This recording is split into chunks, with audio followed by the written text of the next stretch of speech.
presented by T3। प्रेम से बोला master वाले की कहिया कहोई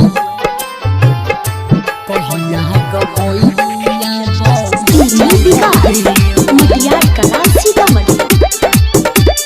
संगम रिकॉर्डिंग स्टूडियो चकरमंडिया। सिंगिंग बाय सागर सुमन। छियै भैंस चारा बैया हे मोइया छियै भैंस चारा बैया हे मोइया कहिया गबैया नहीं भोले माँ कहिया गबैया नहीं भोले माँ छियै भैंस चारा बैया हे मोइया छियै भैंस चारा बैया हे मोइया कहिया गबैया नहीं भोहे माँ। रिकॉर्डिंग बाय दुर्गेश जी।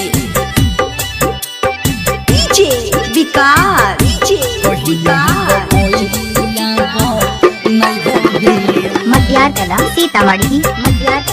प्रेम से बोला मास्टर वाले की कहिया गबैया नहीं भोहे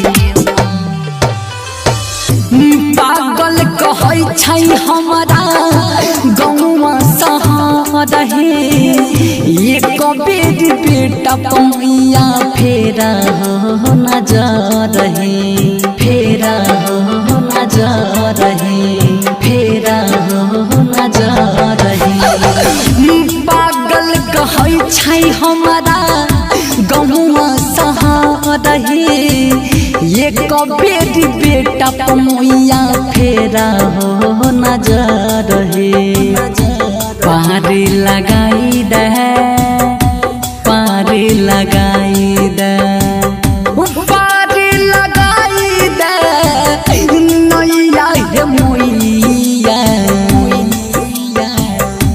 पारी लगाई दे नैया हे मोइया कहिया गबैया नहीं भोहे माँ